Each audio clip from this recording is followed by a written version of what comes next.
Saudaraku, Gubernur Sumatera Utara Bobi Nasution membantah Menteri Keuangan Indonesia Purbaya Yudi Sadewa, di mana Purbaya Yudi Sadewa mengatakan bahwa dana Pemprov Sumut saat ini masih ada 3,1 triliun rupiah yang masih mengendap di bank.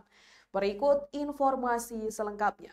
Saudaraku, Gubernur Sumatera Utara Bobi Nasution membantah pernyataan Menteri Keuangan Purbaya Yudi Sadewa yang menyebut dana milik pemerintah Provinsi Sumatera Utara atau Pemprov Sumut mengendap hingga 31 triliun rupiah.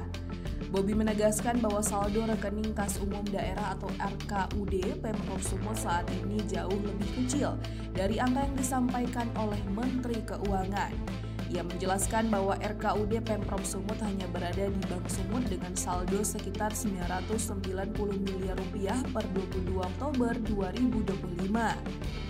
Bobi juga menyoroti adanya kemungkinan perbedaan input data antara pemerintah pusat dan daerah.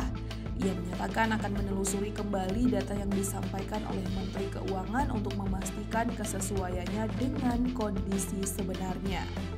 Pernyataan Bobi muncul setelah sebelumnya Menteri Keuangan Purbaya mengungkapkan bahwa sejumlah pemerintah daerah, termasuk Sumatera Utara, masih memiliki dana yang besar mengendap di perbankan dan belum tersalurkan secara maksimal untuk belanja publik.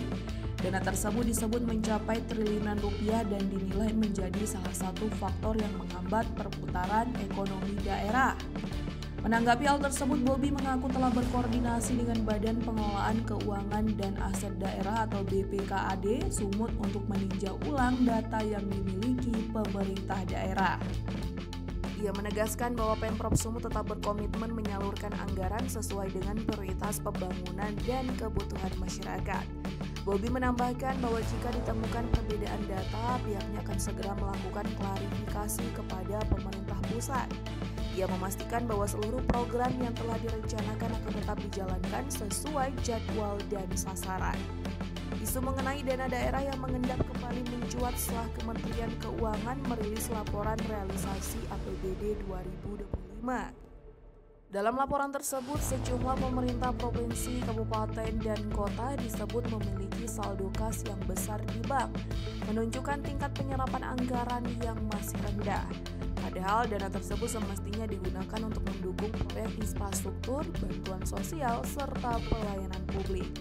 Bobi berharap polemik mengenai dana daerah ini tidak menimbulkan kesalahpahaman antara pemerintah pusat dan daerah.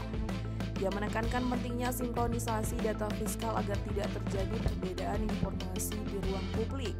Bobi juga menegaskan bahwa Pemprov Sumut selalu terbuka untuk berkoordinasi dengan pemerintah pusat dan memastikan bahwa anggaran daerah digunakan seoptimal mungkin untuk kepentingan masyarakat Sumatera Utara.